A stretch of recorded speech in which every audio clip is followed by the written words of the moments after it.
All right. Hello, everybody, and welcome to another amazing. This is actually our second time doing this. We just finished up a couple hours ago, and it was awesome. We're going to make this one even better. So we're talking about starting a YouTube channel from scratch, or maybe you have a YouTube channel that's been going for a little bit, but it's not quite going the way you want it to. It's myself, my buddy Caleb is here, and we're going to tag team on this for you. We got a lot to cover. We actually had some really good feedback on the last one, very positive, a lot of questions, and so we're going to leave some questions for the end as well, if you have any. But right now, I'm here and joined with my partner and friend, Caleb Wojcik. What's up, Caleb? Hey Pat, how you doing? Did you recover from talking for 90 minutes straight like we just did, or you got another hour or so in you? Yo, we're good, man. We're good. We're good. And also, we got a lot of great people here in the chat right now. Han, we got Spooderman and Anjali, Bonnie, Health and Fitness. Welcome in. Thank you, ZG. Cool. So we have a lot to cover today, and I want to first start by talking about just like the opportunity that YouTube is giving us right now. You know, YouTube has been around for a very long time.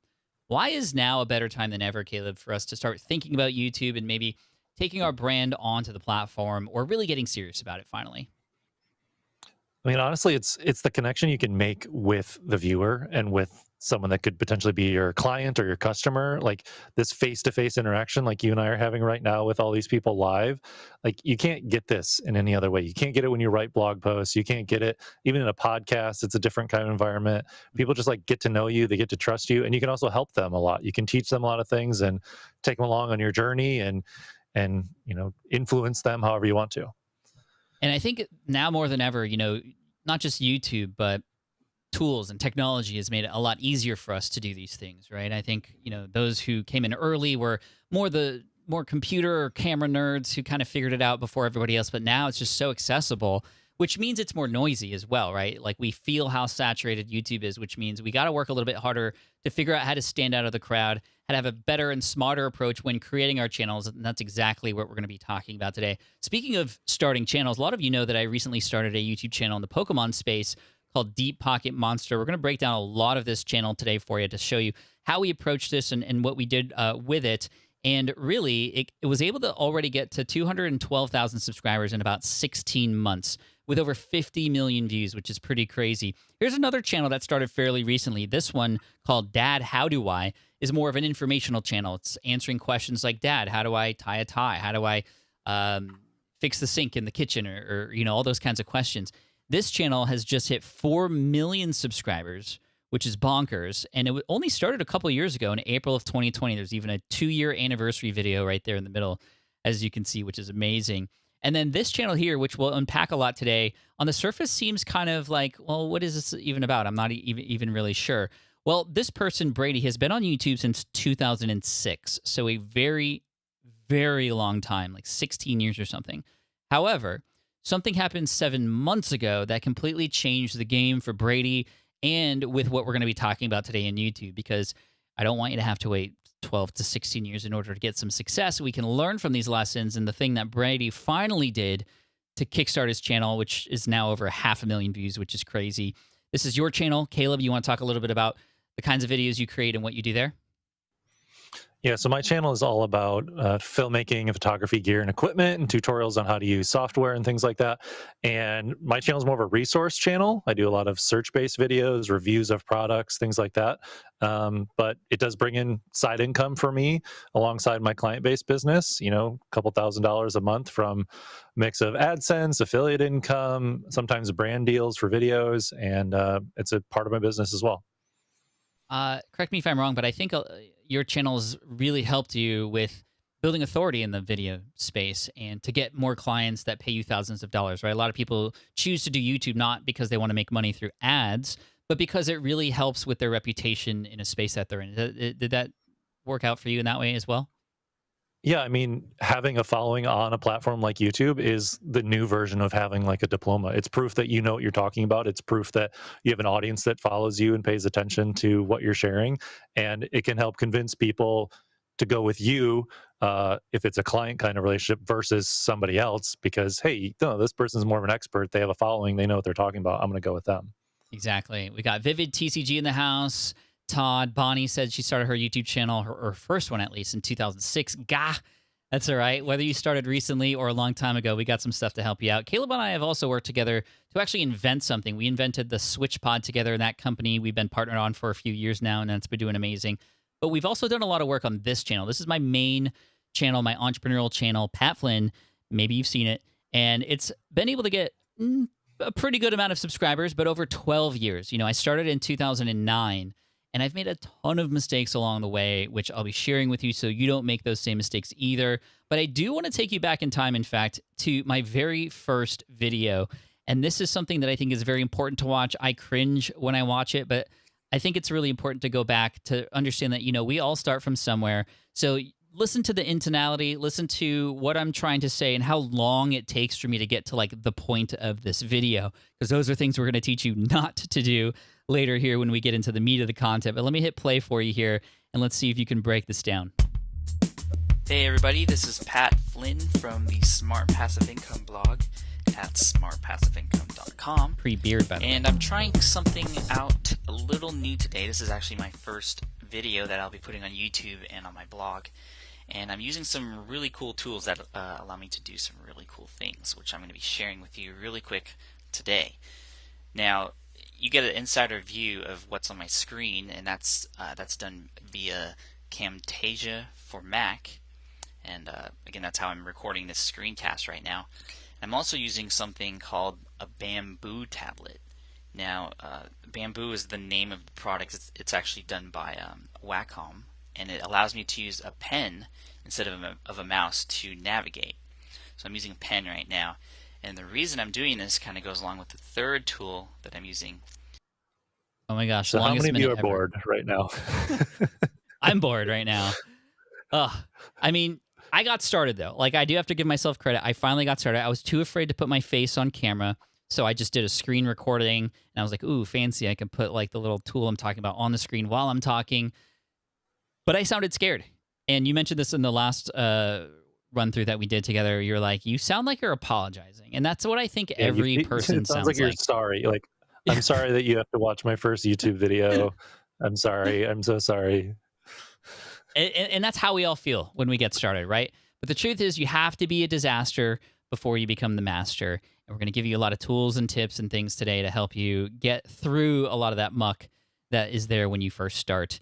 Now, what are exactly we're going to be talking about today? Well, let's cover this. So first, we're going to talk about your channel specifically, your approach to your channel, the niche that you're getting into, all that kind of stuff. The very first thing that I would do if I was starting a YouTube channel, so I don't go down the wrong direction, and the best way to know you're making a channel that's going to make a mark on people. And then we will get into the YouTube algorithm and how that works, because when you understand how that works, it really benefits you, because then you can kind of work with that instead of work against it like a lot of people do. Next, we'll talk about specifically the actual videos that you are going to film or that you have filmed. And we're going to talk about the click and stick strategy. This is what you need to know to get found on YouTube, because this is how the algorithm works. It's the idea that people are finding your video, clicking on it, and then sticking to it. How do we do that? How do we retain viewers after they start clicking? Well, we're going to talk about that and break it down for you. And yes, YouTube is probably the best platform in the world when it comes to analytics that you can have access to, but it's also, as a result, the most overwhelming. It's similar to like Google Analytics in terms of how much data you can get access to. But I want to share with you the most important piece of analytic that you can get and use to your benefit as you start to grow your YouTube channel. And then we'll talk about monetization, specifically like the how, right? Now, a lot of what you're about to see and listen to is a open window into our brand new course, YouTube from Scratch. It actually launches today. It's the first time we've launched a new course in a very long time. And I'm excited because we're giving you this free information today, an open window into it. You can take that, use it. You don't have to buy this course. But if you do like what you hear and you want to get more information and help from me and Caleb, well, this will be here for you at the end, and you get a special deal. So let's go into some of the things that need to happen first, though.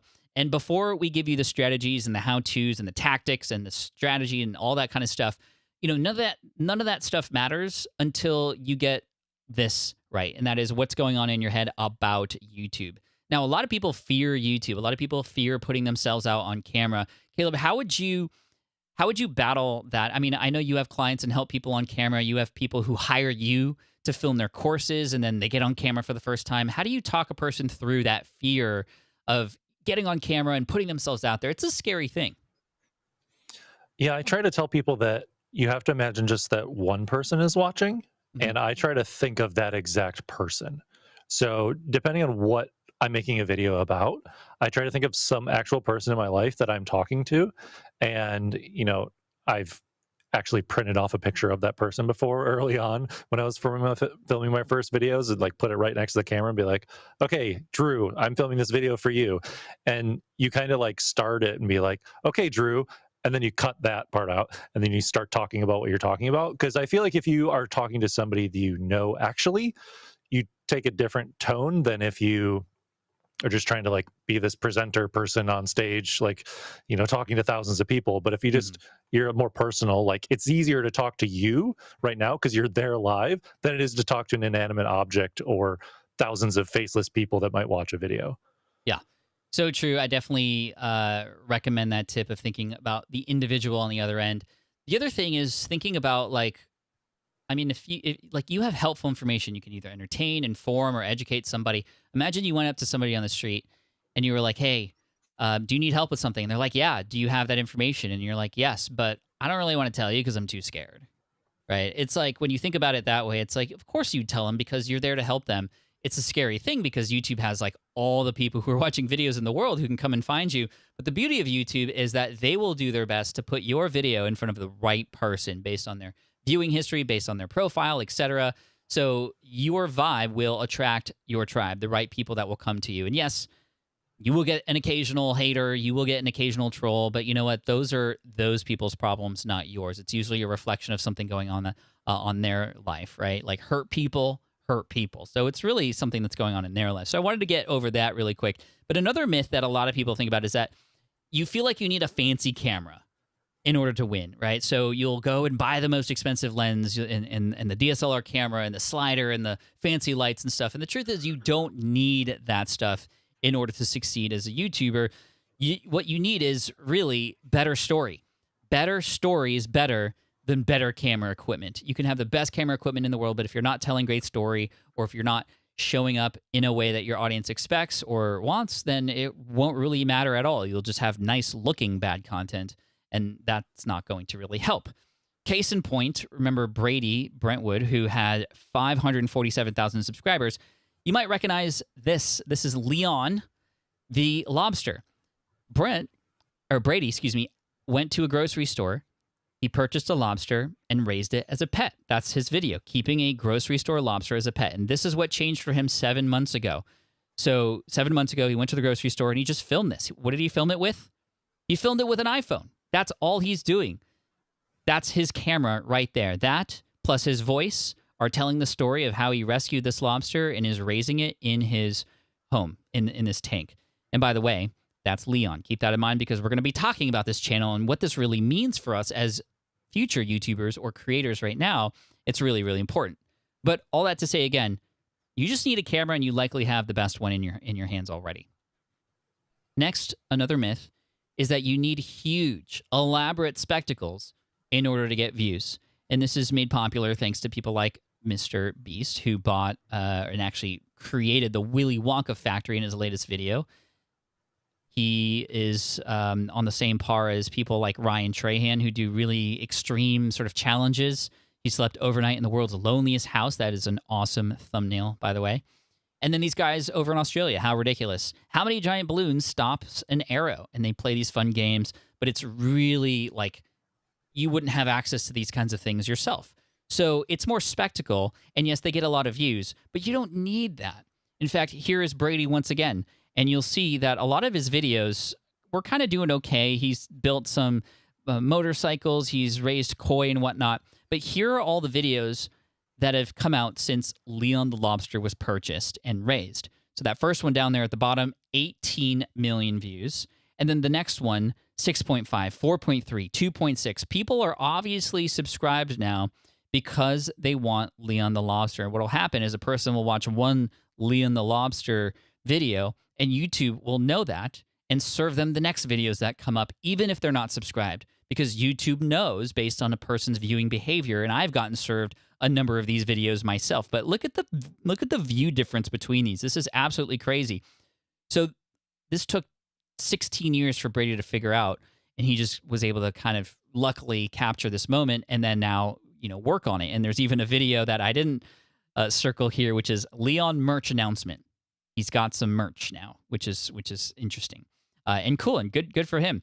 Here's Michelle, who doesn't do anything kind of crazy, but in some ways it kind of is, because she trains to be a 911 dispatcher. She tried etiquette school. She trained to be a Navy SEAL. She trained like an Olympics figure skater. And she does this for a couple days and works with like a mentor who teaches. And we get an inside look at what it's like to train on these certain things. And she is using herself as sort of the test dummy to be able to do this. And she tells really great story. Here's Charlie Marie, who has a channel about working as a web designer in tech. Very specific, but look, still 211,000 subscribers. You can see her favorite color is purple. Even her hair is purple. She works over at ConvertKit, which is one of my favorite companies. But she just talks about life as a creator and a designer, and people who are also creators and designers follow her and are fans of hers. Here is a hobby that I've been getting into lately. This is bass fishing, and I'm going to show you 3 different bass channels. They're all talking about bass fishing, but in different ways. This is Tactical Bassin with 500,000 subscribers. He really gets into a lot of the lures, and the lures that work right now are based on certain weather patterns. So you can see even from the thumbnails, all the lures that you're seeing, and of course some big fish. He's really unique in the fact that he's been the one to finally create underwater footage of these bass eating these lures, because we don't just want to see the lure dangling on the screen. We want to see these things being eaten by bass, and that's how we know. And of course, he makes a lot of money through affiliate earnings, and I think Tackle Warehouse sponsors him, for example. This is Fish the Moment, another guy, but a completely different angle in the bass fishing space.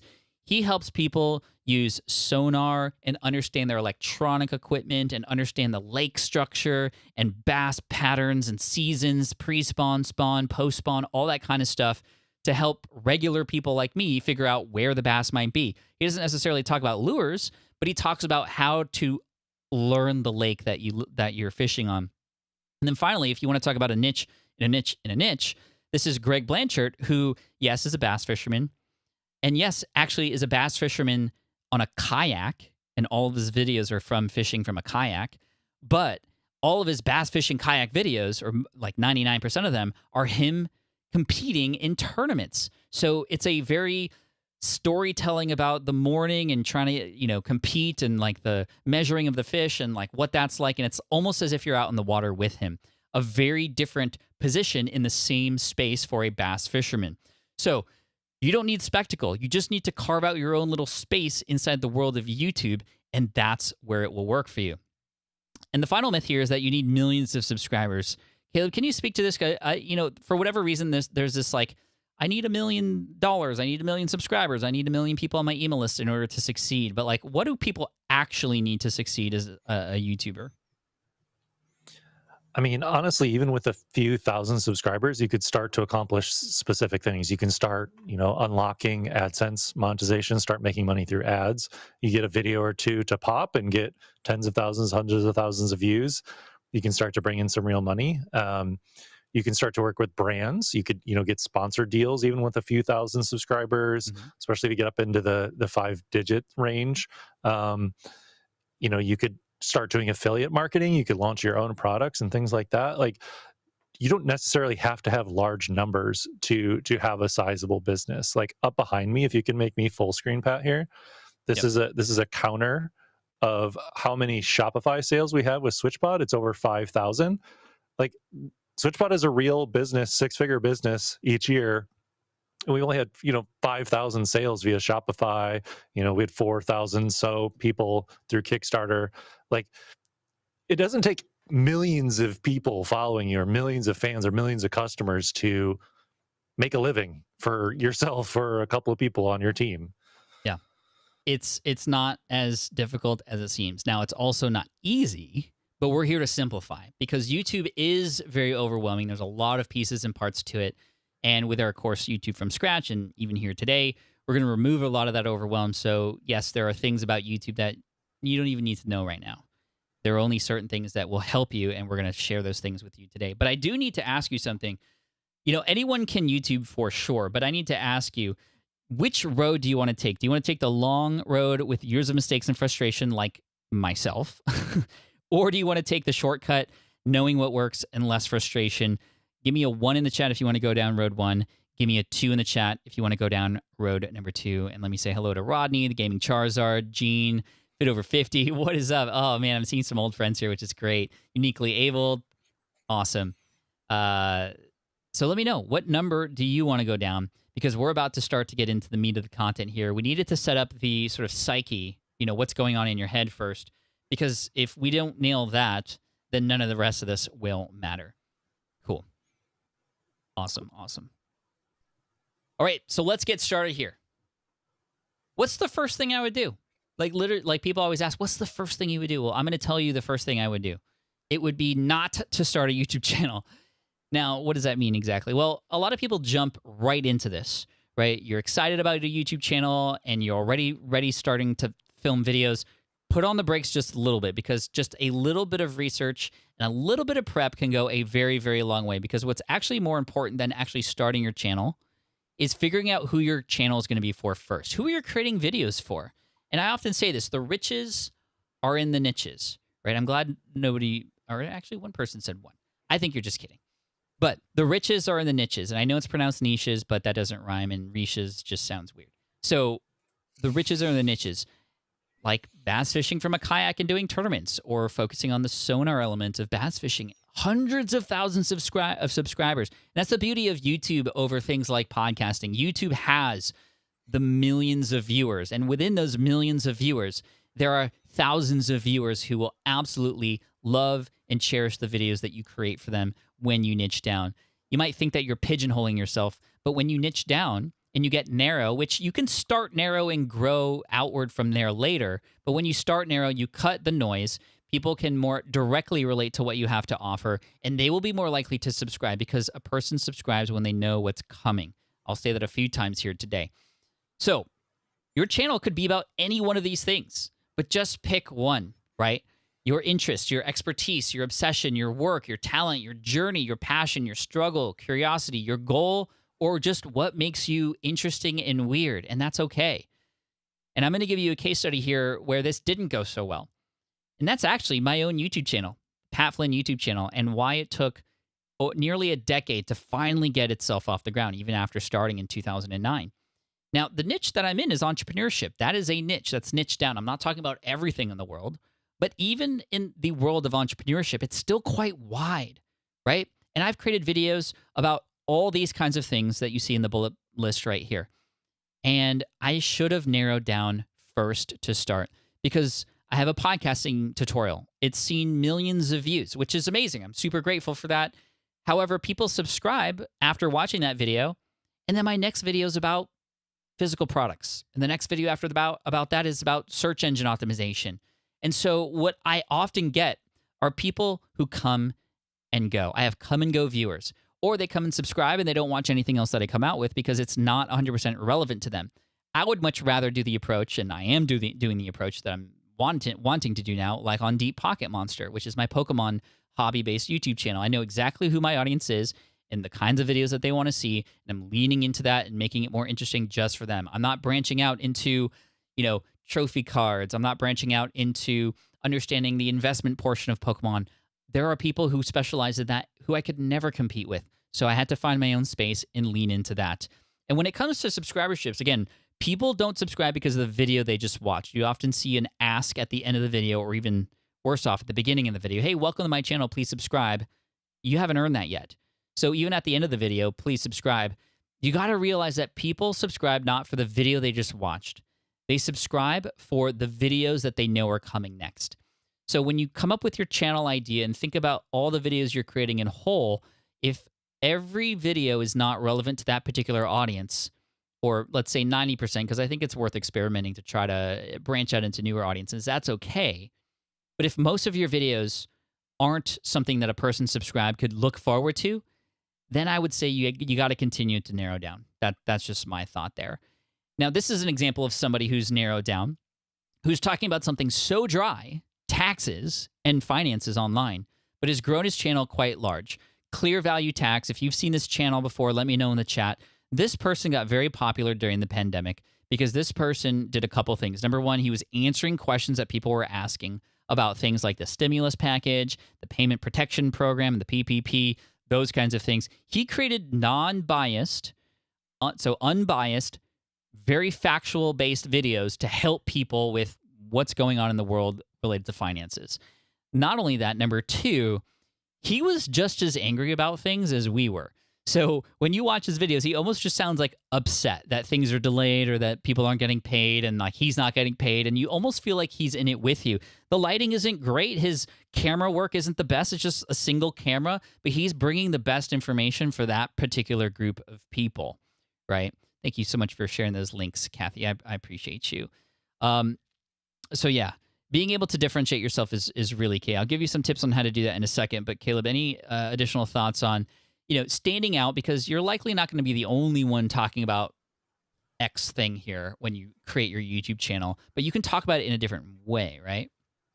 Right. And I don't know where this channel specifically was at pre-pandemic. I'm sure he was continually making videos, but he probably jumped on the stimulus check thing quickly to make sure that as news was coming out, people wanted to know, am I going to get a stimulus check? How much is it going to be? When is it going to happen? I'm sure he had videos about all those things, and he jumped on not just the trend, but like just being quick about making a video about something that's a current event. Mm-hmm. And then that's one way to differentiate yourself, other than, he could have been talking about a new tax law that only affected a handful of people, but instead he was making videos about what everyone wanted to know about, which is the stimulus. So Right.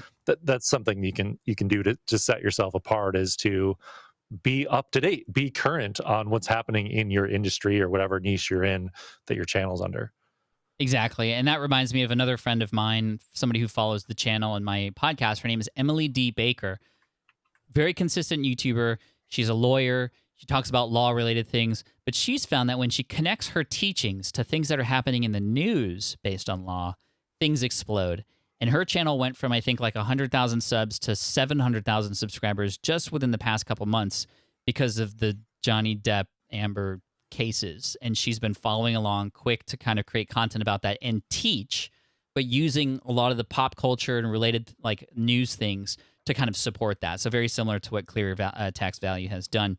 Now, here is what I would recommend. Follow other channels and watch other videos in your niche. You're going to learn so much for a few different reasons. Number one, when you watch other videos, you're going to get a sense of, okay, who are these people? What are they about? What are their superpowers? But you can also read the comments and see what people like and what people dislike. Sometimes I've gotten such clear answers on what to do and what not to do in my own videos just from reading the comment section of other people's videos. That's number one. And number two, and this is new, in fact, and this is going to blow some of your minds, use YouTube's engagement graph to see what parts of videos people rewatch. And I'm not just talking about your videos. Even if you don't have a YouTube channel yet, you can use this feature to see what parts of videos that exist people are most engaged with.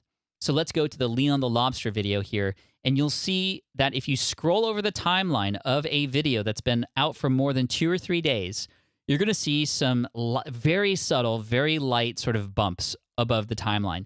This tells you, these marks tell you when are people the most engaged with this video, and also the dips or the gaps are when people are definitely not interested in that part of the video.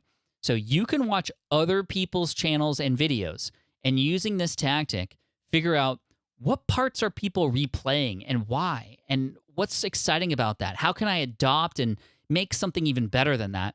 Or what parts can I avoid so that we don't do those things too?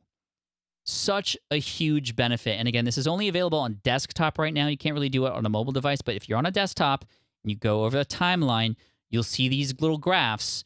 And I don't know how, it's just absolute goldmine of information right there.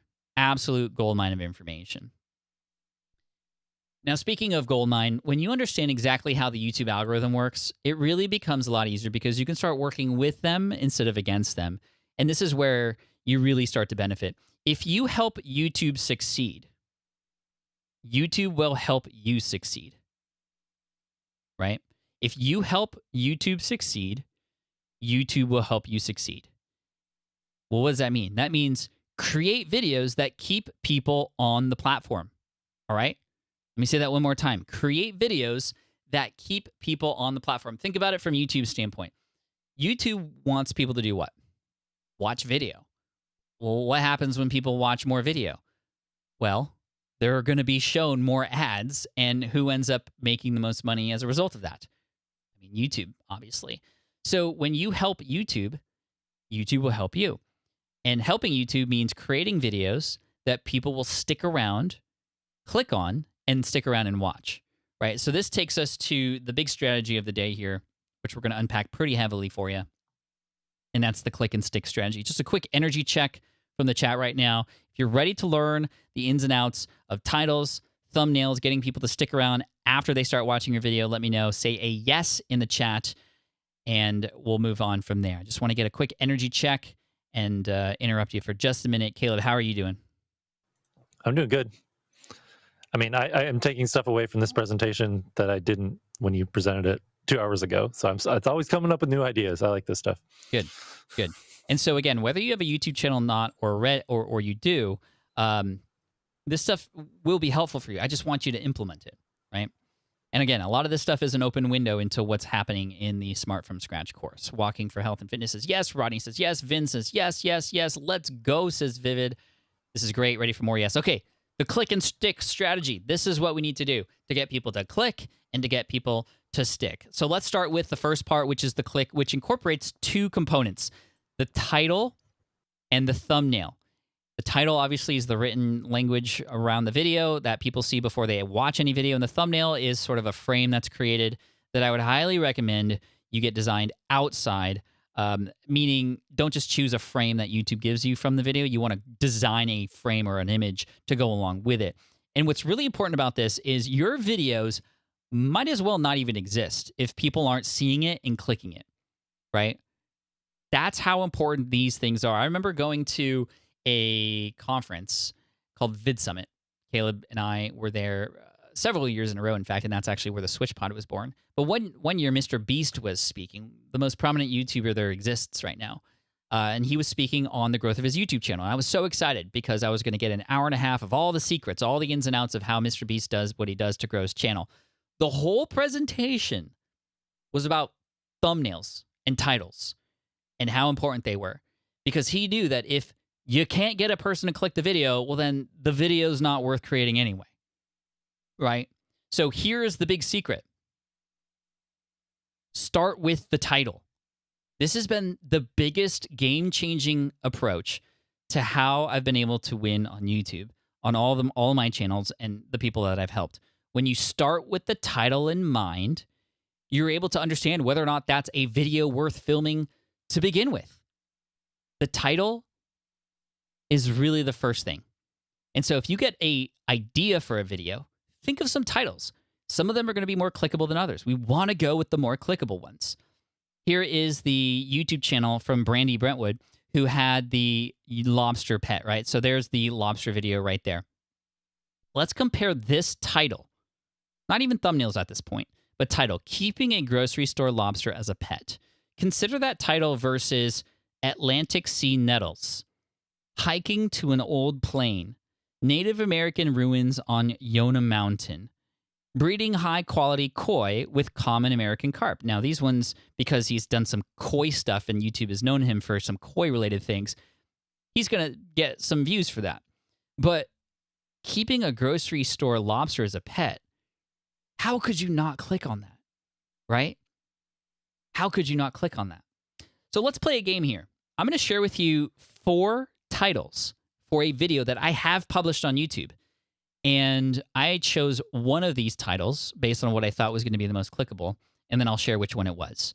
So this is all for the same video. This was from a list of ideas I had about the same video. This question helps me live a better life. The one question you need to ask yourself to succeed. How Tim Ferriss changed my life with literally one question. And you tell me which letter, A, B, C, or D, would be most intriguing for you to click on and wonder about. And D, life-changing advice that I used to find success. So A, B, C, or D. Now, mind you, my audience is mostly entrepreneurial, and so certain words or things here might trigger them, right? So I'm going to give it a couple seconds. Lobster pet, literally nothing I've ever thought about, and now I want to watch that vid, says Bonnie, right? it's one of those things. It's like, wait, I didn't even know I wanted to watch that video, but the title is so strong on that particular video. So I see a number of C's coming in. That's exactly right. That's the one I used. How Tim Ferriss changed my life with literally one question. It is an intriguing way to ask the same question. Well, what's one question that you need to succeed in life? Now, the question for this one was, if this were easy, what would it look like? That's the question that Tim Ferriss asked me. And I use that in creation of anything these days. But look at how the thumbnail also plays a role here with the title. They sort of complement each other here. I don't use the same text on the thumbnail that is in the title. That's a waste of space. I use text, if there is text, to complement and to like enhance the title.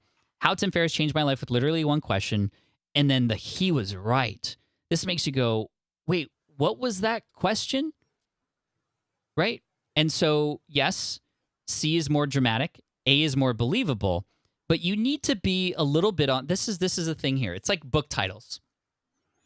There are two extremes. There's the so obvious, why would a person click on it? Because they already know that thing. And then there's the extreme, that would never happen. That's not even worth my time. I know that's not even going to be real. You want to be in the in-between of, you want a person to see the title, go, wait, really? Or did that actually, wow, I just have to click to find out, right? Now, if a person is searching for something in particular, because there's a couple ways to approach your videos. You can approach your video as a resource, in which case you title it in a way that is about the thing they're searching for so that it matches that search, and then they click on it. And on your thumbnail, you'd have an image of that thing, and it just all connects in conversation with them. But the larger audiences on YouTube exist in what's called browse and suggested. Browse are videos that show up on people's homepage. You might notice that when you sign into YouTube, that you're getting fed videos on your homepage that aren't even of channels that you're subscribed to. But that's because YouTube is guessing, based on your search history and the connection to that channel and that creator, that those are videos you'd want to watch. And they do a pretty good job of figuring out what you might want to watch. And then the other one is search, right? Or excuse me, suggested, which is up next after you watch a video or in the sidebar like you're seeing right now on this page as you're watching this live stream. So let's do another, let's do one more. This is from the Pokemon channel. 5 tips for storing your Pokemon cards. The correct way to store Pokemon cards in a binder. And this is how I store my Pokemon cards in a binder to last longer. So which one would you say is more interesting? No, I'm not. I'm going to have you guess just in your head as we go. It's going to be a little bit delayed, so I'm going to give you the answer in 3, 2, and 1. And it's B. The correct way to store Pokemon cards in a binder. If you are a Pokemon card collector and you come across this title, you have to click because you're not sure. You didn't even know there was an incorrect way to do it. It's making you wonder whether you are actually doing it wrong or not. And look at the thumbnail. It absolutely, like exactly what Bonnie is saying. It informs or suggests that you're doing it wrong. Now, I'm not saying, well, actually, I am saying it right here in the thumbnail, which again supports the title. And it makes you go, what? And look at this thumbnail as well. It's a much large, the card is over half the size of the binder. Who cares? It stands out. The card itself also stands out from the blue background, and the text is very big because, again, people are seeing it on their small device, and an arrow, and it just makes you go, wait, am I storing it wrong? And of course, you don't want to store it wrong. And if you watch it and it confirms you're doing it right, cool. It's still of benefit because you're going to say to yourself, well, at least I was doing it right. But in most cases, look at the views. 700,000 views, right? And yes, I got to show Shiny Charizard because this is a very popular card. Vin is in the Pokemon space, and I know him. He's a good friend. And of course, you just get something that captures a person's attention, right? In many cases, your great title, when you find a great title, it actually changes how you create the video to make it even better. Here's an original video idea that I had. How to package and ship your cards without damage. Okay, where did I get this idea? Well, I got it because many people were complaining about the fact that their packages were being sent out and cards were getting delivered with damage, or they were getting delivered cards that were damaged. So I was like, okay, I should probably create a video on like safe delivery. But that wasn't that intriguing to me. So I came up with a bunch of different ideas, and here is the title that came about, which completely changed how this video was actually filmed. again, the purpose of this was the title was so good that I had to film it that way instead. If I just kept with this idea, it would have been like, step 1, do this. Step 2, do this. Step 3. And it's like, if people already knew how to do that, well, then why would they watch the video? Here is the video that came about next. Which shipping service damages my Pokemon cards the most? Now, there's an open question. Now, if I can create the video for this, I can actually help people find the answer.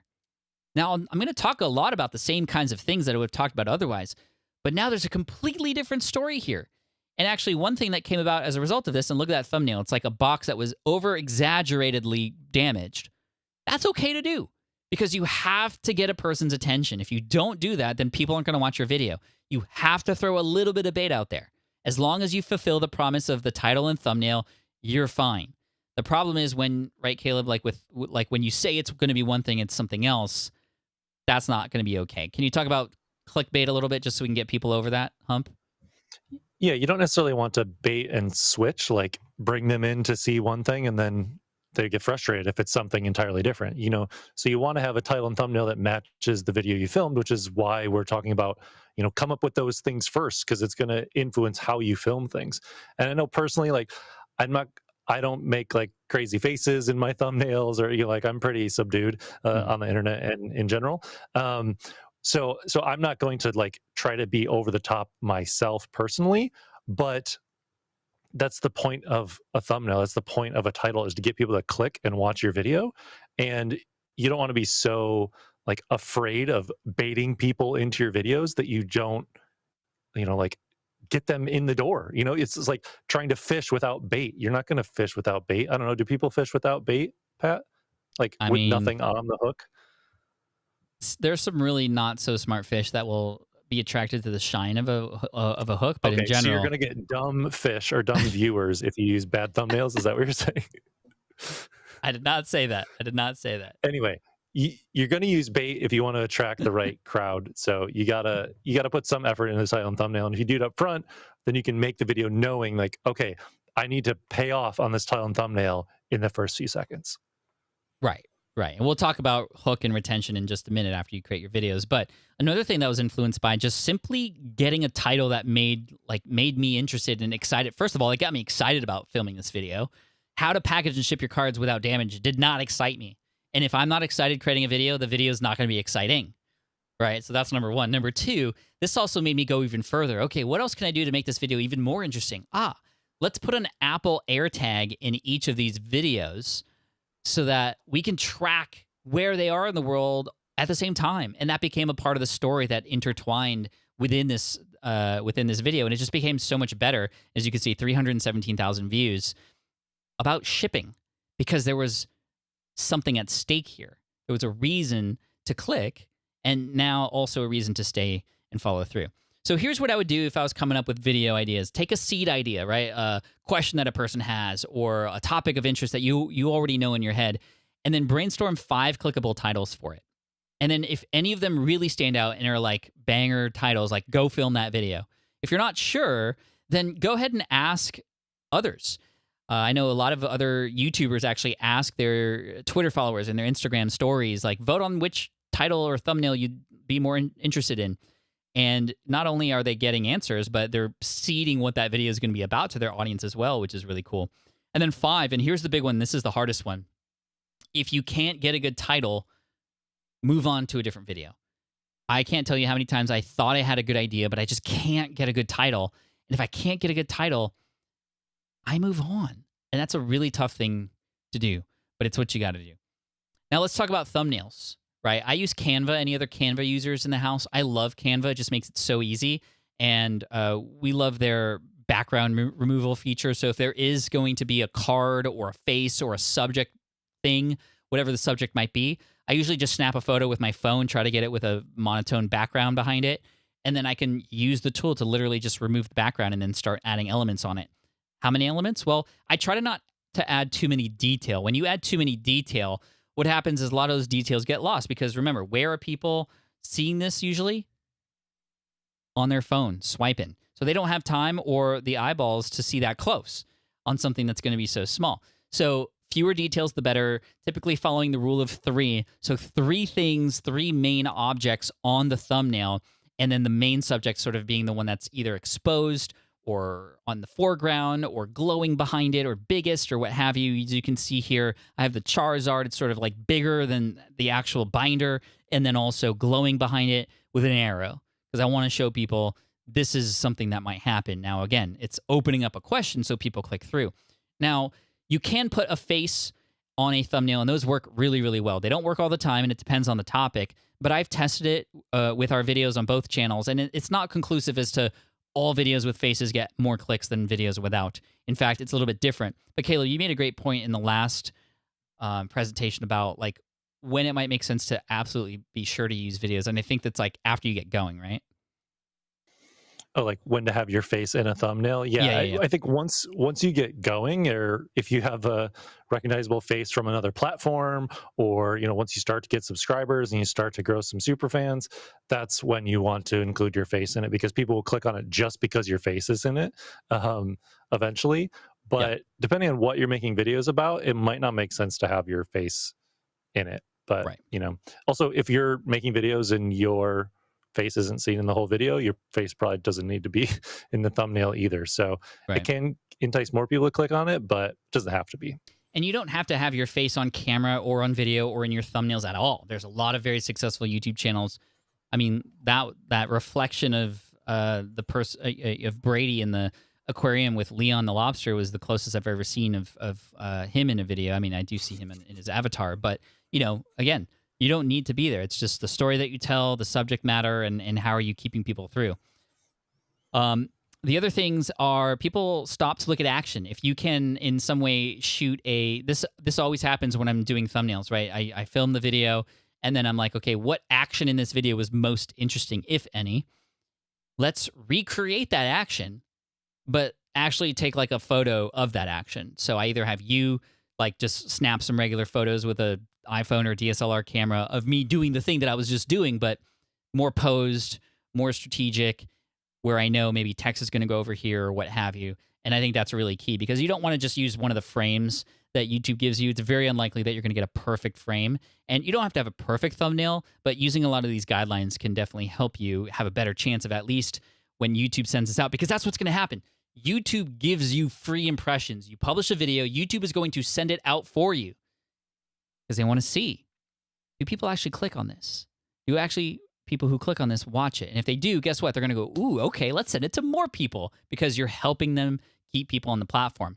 If you get a very low click-through rate, I mean, within a half hour to an hour, you'll be able to tell whether or not this thing is getting some clicks or not based on the impressions that you're getting. You'll get a percentage, and you'll get a ranking based on the previous videos that you've published as well. And if it's in the 8, 9, and 10 range as far as like how the video is performing right off the bat, I would flip and change that thumbnail and or title based on other ideas that you might have had, because that's literally the problem. You know that's the only thing that's the issue. It's the title of the thumbnail if your video is not performing right away, right?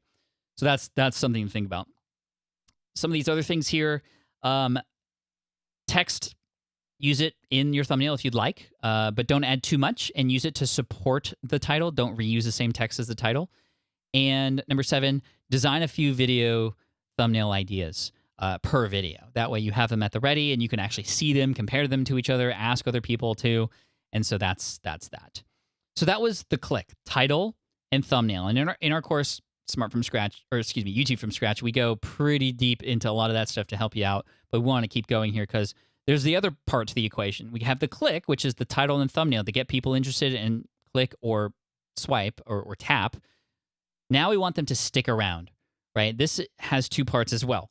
The hook, which is the beginning of your video. How can we get people interested enough to want to stick around and watch the rest of this video? And number 2 is the retention. How are we going to keep people, even in the middle of the video, holding on until the end?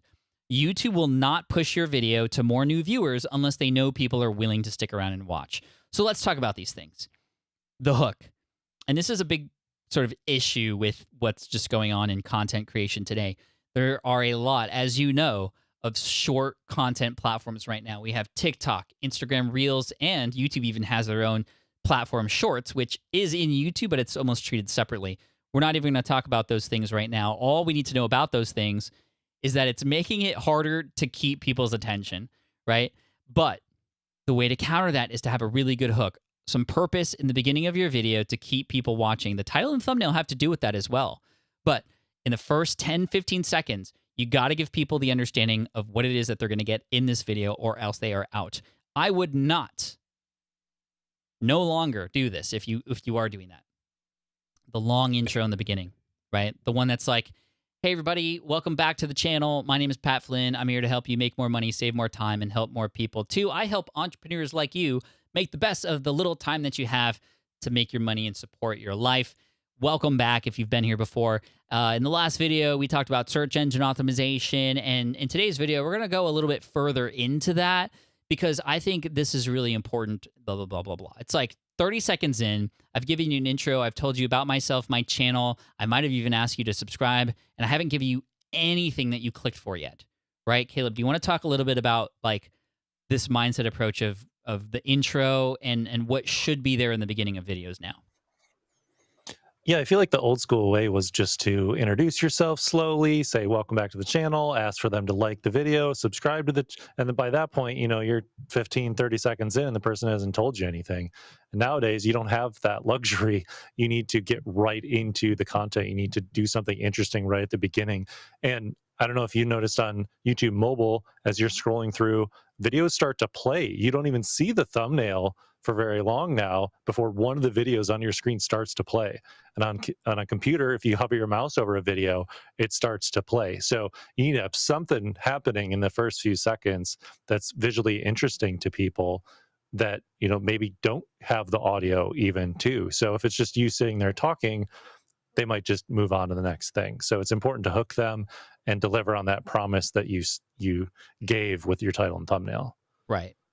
Now, it's still important to have people know who you are and to introduce yourself, but that can happen in the middle of the video. Imagine it happens in the middle or even at the end when you've earned it, but people click wanting something, and if you're not giving them what they want, they're likely going to leave, and then you miss out on that opportunity. Also, no branded intros. I think that, you know, again, there are always exceptions to the rules here, but the animation with your logo and it looks fancy, cool, but how is that providing value, right? Especially for the brand new YouTuber, get to the point and get to the content faster. This is what people are looking for when they click. Really, really important. And this is the part of Mr. Beast that I would borrow. I wouldn't borrow the fact that you need to spend $3 million on a set of Squid Games to get a very popular video. But I do borrow from Mr. Beast the fact that he starts his videos fast and he gets into the content that you're expecting within 10 seconds. 10 to 15 seconds, he's already into the first challenge. When I do my Pokemon opening videos, you know, people are expecting to look at the cards that are inside of these packs. If I spend the first minute and a half talking about it, people are gone. At least get that first pack open so that people now are in and then are now invested in the rest of the content, right? So that's really important. And to be able to answer that question, you know, what's worth a person's time to watch your video and stick to the end? Right? Vivid says, oh man, I like my intro. We'll talk more about the intro and how that might impact your stuff in a second. But you can have that in the middle, or you can mention it throughout. But it is a common thing to know now that that's with the short attention spans people have now, and the fact that anybody can exit any video at any time and find the video that they want to watch. We gotta get rid of that. Let's talk about retention. Retention is how do we keep people watching after we've got them, right? So the hook helps with that. But here is an example from my Pokemon channel of bad retention. As you can see here on the bottom, it says 68% of viewers are still watching around the 30-second mark. That means 32 people out of 100 are already out before I even get to 30 seconds in this video. And this is an 8.5-minute video. And you'll see this graph here, and it goes down, and there's some dips here. Whatever I say here, I should never say again, because look at that. Whoosh, it just goes down, and it goes down steadily, even more. A little bit of ups, but mostly down. And so by the end, you have like 10% of people still watching. This video did not do so well, as opposed to this video. This is a video where, look at the retention graph. It's much more flat, 85% of viewers are still watching. Only 15 out of 100 people left within the first 30 seconds. And look, it's flat almost all the way through. And there's even a big bump in the beginning. And it takes us to about 40% of people still watching at the very, very end. Huge difference. You also want to know what the difference of this is? This video, the bad video, only has 23,000 views. This great video has 1.1 million views. One of our most successful videos on the Deep Pocket Monster channel. Now, why did it get a good retention rate? Well, this was a video that actually wasn't going to be a great one at the start. The seed idea, remember we talked about the seed idea, was helping people figure out what to do with their extra energy cards. I was looking at all my extra energy cards in my in my boxes, and I'm just like, these are a waste. Maybe there's something fun we can do with them.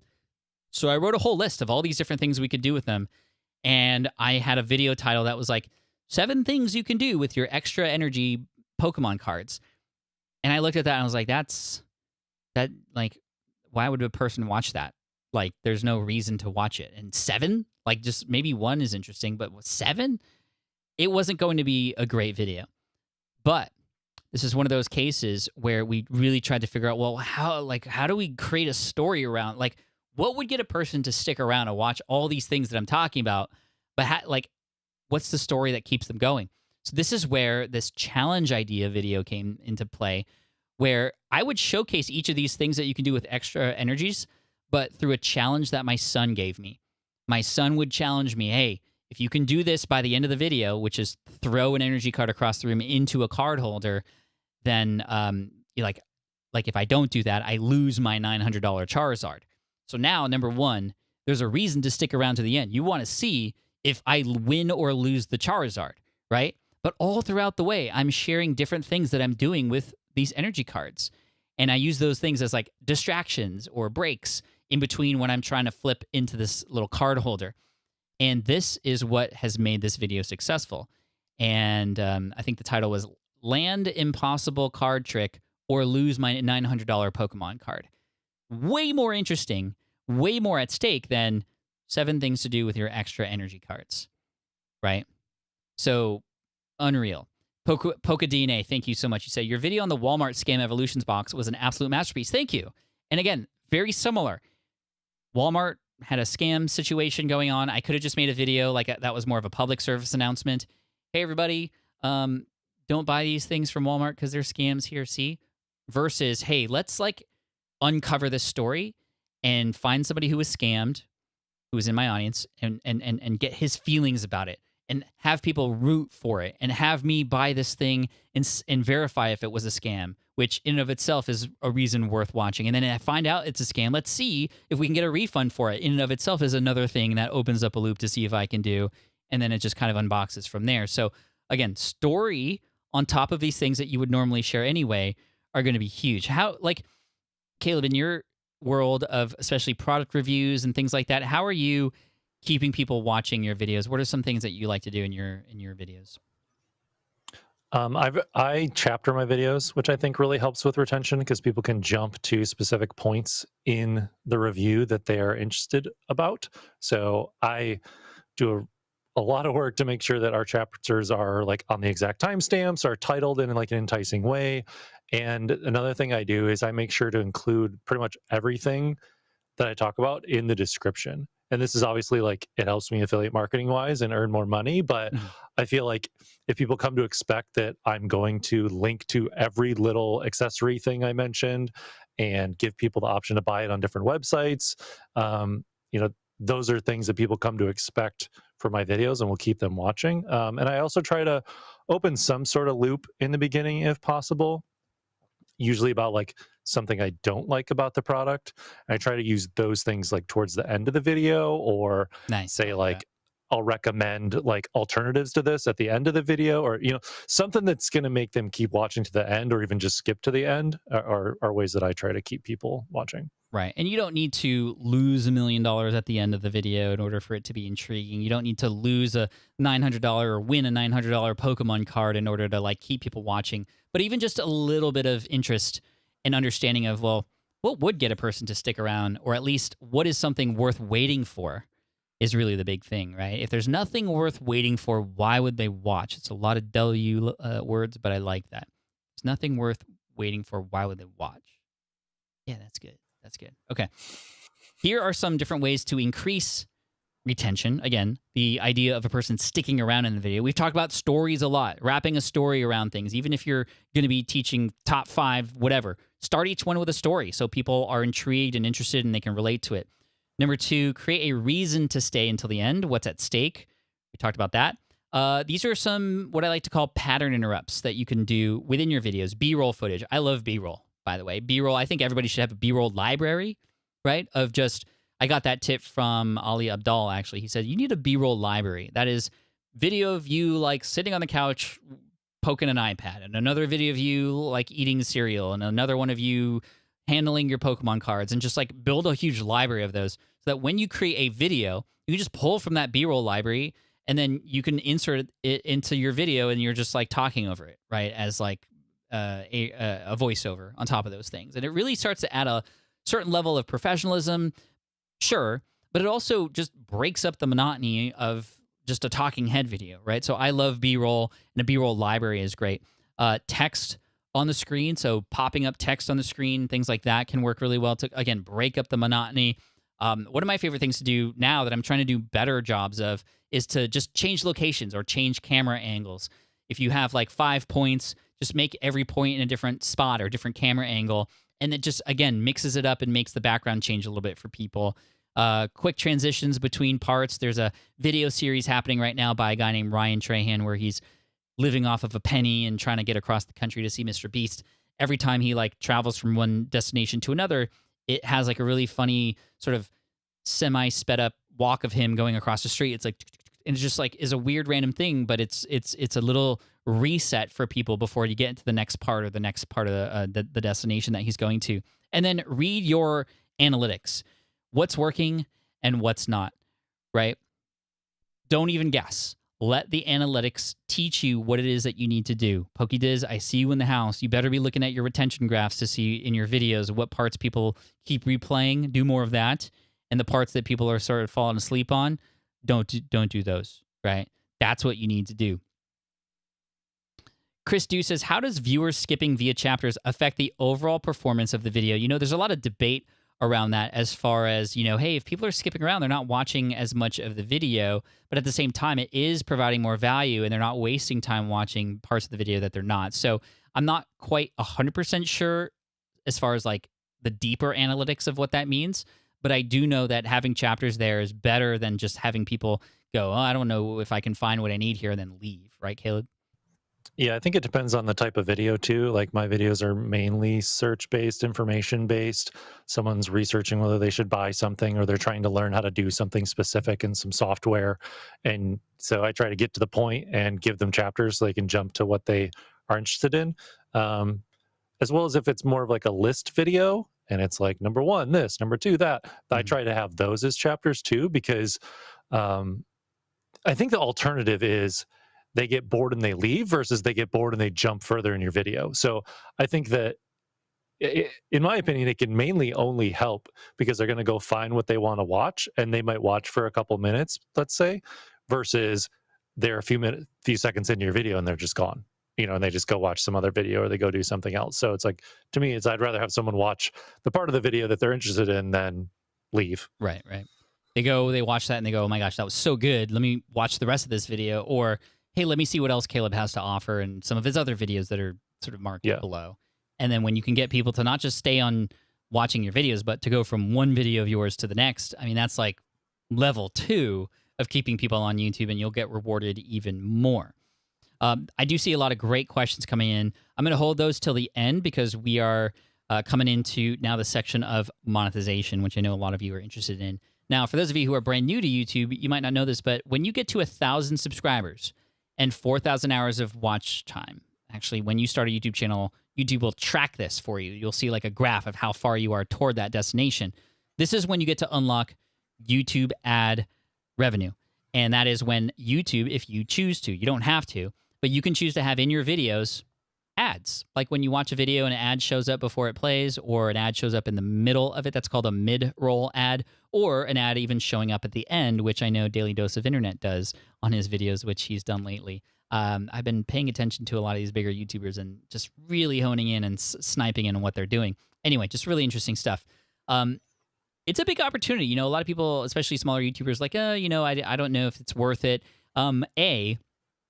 People are so used to seeing these ads now that they're not going to complain that you're doing it. B, a lot of supportive channel users will want to watch those ads for you, knowing that you're small and you're starting out, and that's how they know that they're helping you. And 3, I think that it's just, I just, again, maybe there's no 3, but I think it's okay. There's a lot of opportunity there.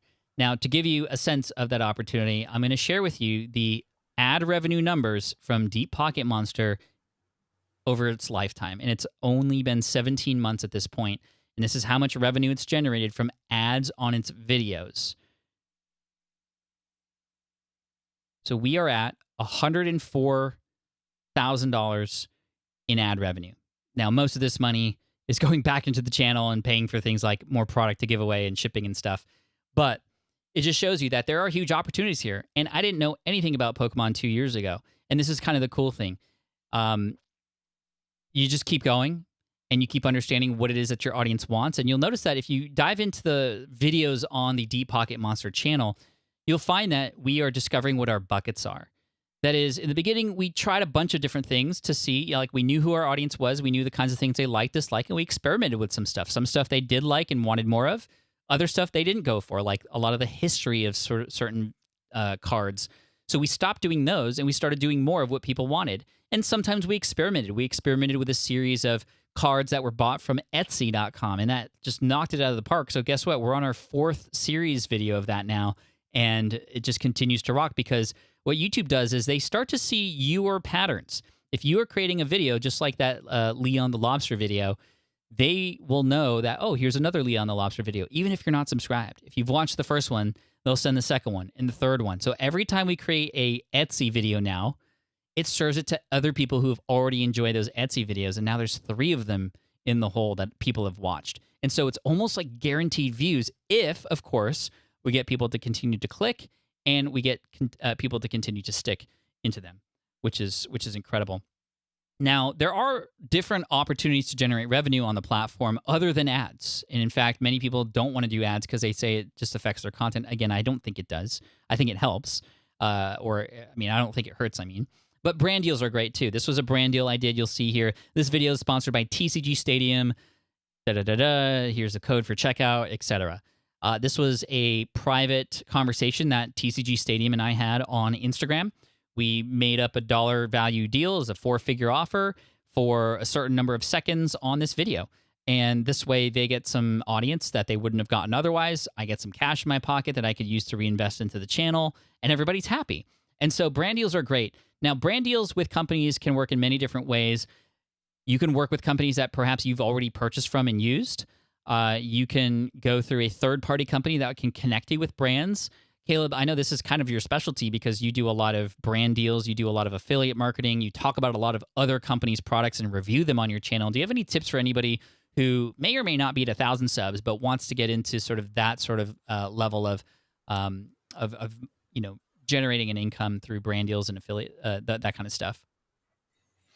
Yeah, I think the first thing you have to do is prove that you can make a video that people are going to watch. So make videos about a specific brand's products and have it get some views, and have that as a calling card to show a company that be like, hey, this is what I could do for your next product. And then it oftentimes comes to you pitching the company. So you have to figure out who works there. You do some LinkedIn stalking, you try to find their email address, you try to find them on social media, you meet them at events. That's a big way how I've grown my network of like what companies I have contacts at is go to big conferences like in your niche and go to the booth and be like, I'm so-and-so, and this is what I do, and this is how many subscribers I have. And it kind of feels weird to pitch yourself that way. But it's very common. You have to think of what do they want? They want to have influencers to work with. They want to get exposure. Maybe they want to set up an affiliate deal with you. This is kind of how product stuff is done nowadays. And so, you have to have some proof of this is an example of what I could do. You can see it got a lot of views. I'd like to do that for you. Yeah, case in point, I created this video here talking about a tool called Descript. Now, look at the title and thumbnail and how they play with each other. The title is, "This audio editing tool deep faked my voice," eyes emoji, "actually useful or scary?" And then on the thumbnail, it says, "It copied my voice." And I have like a reaction face of like, "Oh my gosh," or covering my mouth, right? To sort of portray like, wow, this is kind of scary kind of thing, with some arrows pointing at something that looks like a tool that's not as important, but it does show that there's like something happening there. And this video talks about and features a tool called Descript. After this video was published, guess who reached out to me? Descript. And when they reached out to me, they asked if we wanted to do more videos together. And there's even potential talk for even doing other things together beyond that, which is really crazy that I cannot disclose right now. But all from this video. Now, this video did really well because it has a very intriguing and eye-capturing title and thumbnail. And this video did so well that in 6 months, it hit over 1 million views. Now, we're in the monetization section. How am I monetizing this? Well, I'm also an affiliate for Descript. So you'll see here in the description, patflynn.com/Descript affiliate link. And you'll see that over the course of, actually, it's almost been a year now, July 2021 was when that video was published, or June 30th. We've had $16,000 in actual earnings, not in sales. This is take-home money as a result of this one single video. And there's even more opportunity to work with them and even do brand deals and other things beyond that too. All because I created a video talking about this, and I had a very intriguing title and thumbnail. Now, this may seem very clickbaity, but I purposefully use deep fake because there were 100 videos about Descript and its tool Overdub already. There were many videos about how to use Descript's tool, how to use Overdub. Overdub, does it really work? I had to come up with something different, or else I wouldn't have been seen. And as a result of simply the title and thumbnail working together, and there's been some conversation here in the chat. I see a lot of questions about, well, what if it doesn't work? Can you change the title and thumbnail? You can change your title and thumbnail as many times as you want in videos all the way back to when you first started. In fact, I've done this on a couple videos on the Pat Flynn channel. I've done this on a few videos on the Pokemon channel, older videos that just weren't going, even though I knew they were good videos. Change the title, change the thumbnail, and then they skyrocket. And it's one of the easiest things that you can do. If you already have a pre-existing YouTube channel, you can go back to your YouTube videos and see what's working and see what's not. Vivid says, so if I want a brand deal, create a video of how I use the brand. That's definitely what we're saying here. It's not the only way to do it, but if you were a brand and you saw a person was creating epic videos about your company, you'd want to work with them because you knew that they were supporting you and they had an audience as well, right? So I want to ask y'all, what was the most helpful thing that you learned today? We covered a lot of ground, actually. Everything from your channel to specific video-related things like the click and stick strategy, the title, the headline, some research tools that just came out, like the engagement graph inside of other people's videos for research. We talked about retention, creating a nice hook, the YouTube algorithm. Give me a splash on the chat as far as what you feel was the most helpful for you. I'd really love to know. Caleb, I'm curious, final thoughts on some, or maybe some even side tips while we wait for those answers, on just people starting YouTube today and what they could look out for. I mean, the biggest thing is you have a large sample size of what works. So you can go find who your potential audience is already watching. You can go see all of the videos that they made and which ones flopped and which ones took off. And you can learn from plenty of channels outside of your niche and bring in things that they do into your niche that no one else is doing. Like you've talked about with Pokemon cards, like, and I've seen your setup that you use with the multiple camera angles and how you do stuff live, and no one else is doing stuff that way, even though there's lots of Pokemon card channels out there.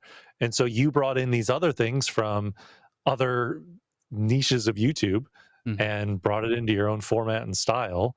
And that's why, you were overnight success with that channel, but that's because you had years of experience consuming and making YouTube videos in other areas and brought that into a different niche. So I Right. think now is a great time for YouTube because it's so segmented, and you can have your little bit of the internet watching your videos and make a business around it, and you can pull in all these different formats and styles and ideas from other niches that no one will have seen before inside your little niche. Yeah. Absolutely. I mean, that reminds me of a video that was inspired by a very popular video called "Can You Cook a Chicken by Slapping It?" There was a video that like went That is viral. a very ridiculous video. I've seen that before. Right, but I mean, he's an engineer and he wanted to create something a little bit outlandish, but it did very well, and he was actually able to increase the temperature of a chicken by slapping it. And he failed a lot, experimented with it, etc. So I was like, okay, that was really popular. Can I do something in the Pokemon space that is similar in approach? I'm not going to slap Pokemon cards, but is there like a question that I can answer in some way that I can build a machine for? And there was, because a lot of these authenticated cards, you shake them and they make noise. Like a lot of people assume that that damages them after a long period of time. So I created a Lego machine. I called it the Slab Shaker 3000. And that was one of my most popular videos. And I made it out of Lego and Lego Technics and stuff, which is sort of the fun side hobby of mine, which is crazy. So Romy says, what's first, recording or thinking of the title? Think of the title. I'm going to just put my foot down and say, title first, record that video. If the title's not good enough or clickable enough, don't film that video yet. You got to find a new subject or rethink those titles. So I want to ask you a question before we move on. We will have maybe 10 minutes of time for Q&A here at the end, but I want to ask your permission to talk a little bit about our brand new YouTube course. We just launched it today. Dozens of people have actually already gotten access to it since the last presentation. But since you're here, I wanted to, hopefully you've gotten value from this presentation. If you don't mind us sharing a little bit of information, just give me a yes in the chat if that's okay, so we can move into what this course is about and how it might help you if you are indeed interested in it. Again, you are not forced to do anything here, but we hopefully have opened your mind to YouTube and hopefully given you some thoughts about how we approach it. We approach it with simplicity in mind and not everything in mind, because there is so much to learn about YouTube that you could spend years figuring it out. But what if you only took the parts that you needed right now to grow and get to 1,000 subscribers? Yes, says Joe. Thank you so much. Walk for your health. Oh my God, yes, says Jen. Aaron. Okay, let's keep going. You know, YouTube is a huge opportunity, but it can, like I said, be super overwhelming and scary, which is why we built this course in this way, to remove all the overwhelm, to give you the blueprint and the specific roadmap to make it simple. I'm not going to say it's easy. It's not push button overnight success, but you're taking nearly 2 decades of experience between the both of us together here and all the mistakes that we've made in one course to help you. And this is when we introduce our brand new online course, YouTube from Scratch, open to new students for a limited time today, which is so exciting. We haven't launched a new course in a very, very long time, in fact. And as we often do, when we launch our new courses, we give you a deal. We'll tell you what that is in a second. But our goal is to help you remove the confusion, simplify the plan, and get you to 1,000 subscribers on your YouTube channel. Caleb, do you want to talk a little bit about the structure of the course and what people can expect when they get in there? Yeah, so Pat starts it off by talking about mindset. You know, like what types of things do you need to think through when it comes to creating individual videos, when it comes to choosing your niche on the platform? How do you stand out among all the other channels out there? Pat actually walks you through the research that he does for a brand new gardening channel that he's going to create. So he shows you which channels to look at, what you're going to find out about them, how they're going to have a unique angle. And then once you get down to, okay, this is the channel I'm going to make, this is the content I'm going to make, this is the type of videos I want to make, then I'll help you set up your channel from scratch. I'll help you set it all up, make sure it looks right, make sure you have all the behind the scenes stuff going. Then we'll talk through how to film your video after you choose your title and thumbnail. There's a whole module about filming tips, some editing tips. I'll edit a video that Pat filmed right in front of you to give you a taste of what it's like to edit maybe your first video if you haven't done one before. Then there's another module all about analytics where Pat and I go behind the scenes on both of our channels. Well, I guess both of his channels and my channel, about the analytics and what we care about when we're looking at individual video data and stuff, as well as channel-wide analytics and what we actually care about, and then what data we just don't pay attention to. And then we end the course by talking about monetization and some of our tips and tricks for on YouTube monetization. You know, like where to place ads, how to make videos that are just long enough so you can have multiple ads on them, as well as how to make money off of YouTube, but still through your YouTube channel. So that's kind of the lay of the land of everything covered in the course, but it's from that starter or beginner lens. So if you're starting a channel from scratch, it's a great course for that. But also, if your channel's just kind of flatlined, or you're struggling to get past the first few hundred, or maybe even you have 1,000 or 2,000 subscribers, it's not catching on, you're not getting traction or momentum, or you're trying to kind of like restart a channel, it would be a great course to get you going. Exactly. And Noah here says that he's got 16,000 subs, but he's getting a lot of like come and go audience, like my first channel. Would this course be helpful? That's where it might or might not, in fact. And there is actually a 30-day money-back guarantee. So if y'all wanted to try it out and you're like, this isn't for me, it's too beginner, or I just am not jiving with this, you're more than welcome to ask for your money back, and you will get it back fully with no questions asked. That's no problem. You know where to find me, and there's a customer service line as well. But it may help you, because if you're going to restart your thinking, it can help you. But I would say for most channels that are beyond 8 to 10K subscribers, you're probably beyond and may just need some guidance and some personal coaching versus going through a course like this. But as we do with every first-time launch, new students get $100 off the course. So it's not going to be $499 today, which it will be after June 21st. But we're going to take $100 off. It'll just be a one-time payment for a lifetime access to all future updates. You also get access to office hours, as well as the SPI Academy, which is where you get access to other students and learnings and access to my team as well. And it all happens right here. Kathy, so grateful for you. You shared the link inside of the chat already, but this is it. smartpassiveincome.com/YouTube-FS for from scratch. YouTube.com, or excuse me, smartpassiveincome.com/YouTube-FS. It's kind of hard one to say. But we appreciate you. And you know what?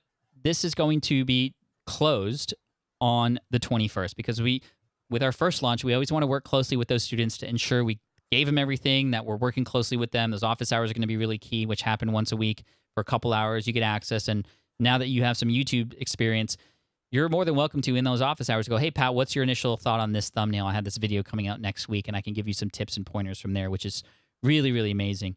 So one-time payment, $399, and we've already had a few dozen people go through, and it just launched today, which is really exciting.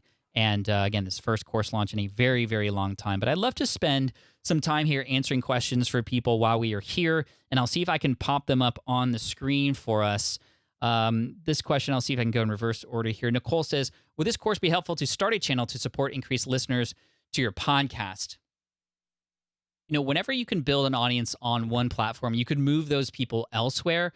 However, I often say that you want to build for the platform to grow on that platform. As a byproduct, some of those people might grow your listenership. I know a lot of people who are podcasters who create YouTube channels to try to get more podcast listeners. And the truth is, it's a very hard ask to tell people on YouTube to come listen to your podcast. If you have bits and pieces of your podcast on YouTube, that's actually better, because now you're able to still serve those people when they would have never come across to a podcast otherwise. Yes, like I said, some people will come over, but you might want to build your YouTube channel to expand your brand onto the world of onto the world of YouTube. Some of those podcast listeners might benefit from some of the more visual related content that you could offer that maybe complements the stuff that you have there too. Let's see, go back in time. Question from Tina. How much control do you have over the ads of your vids, i.e. length of ads, what type of ads? Correct me if I'm wrong, Caleb, but you have like zero control over that, right? YouTube bids on your behalf, I think. I mean, you get some choices where it's like, do you want ads to play before your video? Do you want ads in the sidebar? Do you want ads to pop up at the bottom of your video and overlay at the bottom? And then when you do get to the point where you can put ads on your videos, and your videos are over 8 minutes right now, you can choose where the multiple ads would go. So you can find good places in your video where the ads go. Mm-hmm. Her question was like, can you control the length? No, not really. And like type of ads, like what things are shown, I'm not sure you can control or limit like what brands are putting ads on your videos though. Right. People ask me how I create videos on my channel. Should I create a new channel, how this is done, or just start another playlist? So unless this is what people are subscribed to for, I perhaps would just opt out of creating that video, or you could do it live for those who are interested. What you don't want to happen is start like a whole new segment of audience that's there for something completely different. Now, that being said, you could one day experiment. Experimenting with your channel is fine. Your newer videos are likely not going to penalize your older videos, if that makes sense. However, you can create a behind the scenes. Hey, y'all have been asking, and if for anybody out there who wants to know about how I create my videos, here's the answer. And then that will forever be the video that you reference anytime anybody ever asks. I've done that a few times. I have a video on my Pat Flynn channel. It's how to create an awesome slide deck. I don't teach creating presentations or slides, but I did create that video because a lot of people asked, and it has 1.1 million views. Now, the problem with that is people find me on that video. They subscribe because they want more PowerPoint content, and it's not coming, right? So there's a little bit of a problem there too, right? I like what Vin says here, or a Patreon behind the scenes on how-to videos. So patrons can come in at a higher level, or your members, in fact, and you can do a member-only stream for them on how to answer that question, and then it's sort of shielding away from those other things. Joe says, question, I just joined a few minutes late. Did you talk about how to validate channel idea? I did get into research and figuring out who it is your target audience is, using some tools that YouTube offers you, a la Will It Fly, researching other channels to see where your position might be, what your interest or passion or expertise might be, and choosing one of those things to focus on. Yes, we did talk about that. Question, who will office hours be with? That is with me. If anybody's here who has been in office hours, if you want to talk a little bit about how those go, it's me for an hour to 2 hours answering questions just back to back. Sometimes I've gotten up to 80 to 90 questions in that 1.5 hour time period. You're with other students, so you get to get a sense of how others are doing as well, and you get to connect and communicate with them. But it's me. It is me. Courtney, you should get an email very soon, or you can check in your academy for the student discount that comes along. If you are already a pre-existing student and you want the discount code, you can also email help@teamspi.com, because since you're a student, you do get an additional 10% off using that code that we always use, and that's all I'm going to say. But help@teamspi.com, Courtney, and I appreciate you for being a student. Questions about taking a podcast and turning it into a YouTube channel. Had a few people asking about that. Yeah. There's a lot of debate, I and know there's you've even made a video about that on your channel. Let me find that video. I did. It's Dear Podcast, or Most Failed Podcasters Do This, or something like that, I think is what it was called. But the general consensus is that if you create long form videos on top of a channel that already has short form videos, and short form meaning, the 10 to 12 minute or less videos, not shorts, then it will actually hurt your channel. I verified this by going live every single day. Now, I'm very grateful I went live every single day during the pandemic. It was called the income stream, but it definitely stunted the growth and the reach of the channel. But it did deepen my relationship with the audience here, including people like Kathy, who's our moderator here today. Thank you, Kathy, and a few others I see in the chat. But it is something that will affect the channel, because what happens is, because those episodes are so long, essentially your average view duration percentage is much shorter because of attention spans, which then sends signals to YouTube about your channel in whole. What many people are doing is creating a separate YouTube channel to host the video version of their podcast, and or creating clips of those podcast episodes, 5 to 8 minute chunks that are very specific topics that could be found in search, which are titled specifically that way, and are also going to be, on its own, very valuable, right? The problem with the longer form things is it's usually like 10 or 12 topics spoken about in a podcast episode. And it's like, how useful is that for everybody who's listening, right? So that's where you got to worry about that. But hopefully that helps. I think ideally you take clips from that podcast episode on video and you pop them in as standalone videos and you start there. All right. Do you talk about YouTube Live in the courses? The only thing we talk about with regards to both YouTube Shorts and YouTube Live is to not do them immediately. So, meaning, if you're going to be creating pre-recorded videos for your channel, wait on the Shorts and wait on the Live to add that on top once you sort of get your flow going. I think that's how we discussed it, right, Caleb? Because those things are almost separate things that could be, a course on their own. They can be used to sort of enhance what you're doing, but I've also seen people do it and it like kills their channel too. So we just are focusing on the VODs, or the video on demand. That makes sense, right?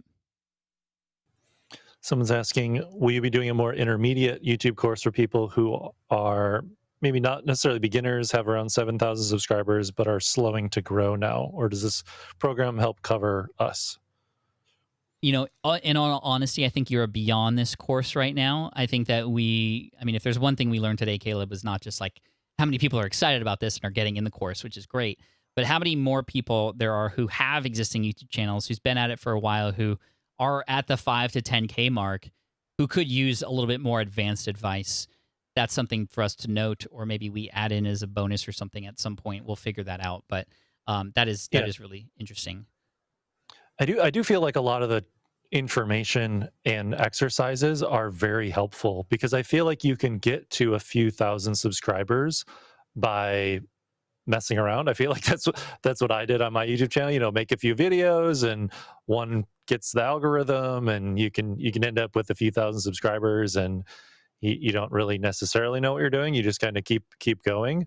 So like any of the research stuff that's in the course, any of the analytics stuff, some of our, like thumbnail tips and things like that. But yeah, it is more focused on people that are trying to get up off the ground. So yeah, maybe there's a little bit more advanced stuff that we do that we could teach in another course as well. But potentially it's just this becomes the main course, and we add to it. We add some shorts, modules to it, or some live modules, or who knows what.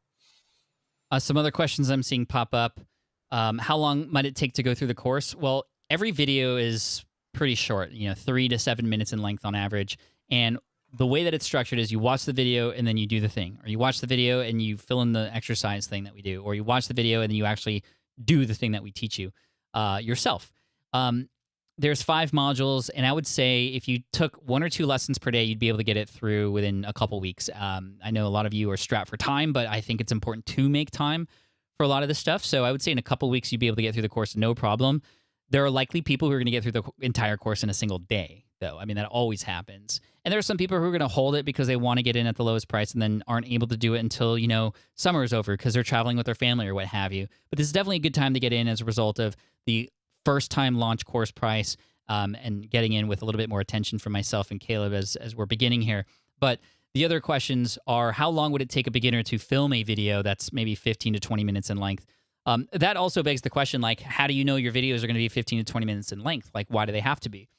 Video length should be as long as they need to be to provide the value you want to provide. And so it could be a 3-minute video, and there are very, very successful videos and channels that have very short videos. And there are very, very successful channels that have much longer videos. There's channels that publish once a week. There's channels that publish once a month. But the case is, it's going to be different for everybody. But for a beginner to shoot, I would say a 10-minute video, Caleb, I mean, you've taught a lot of people as well.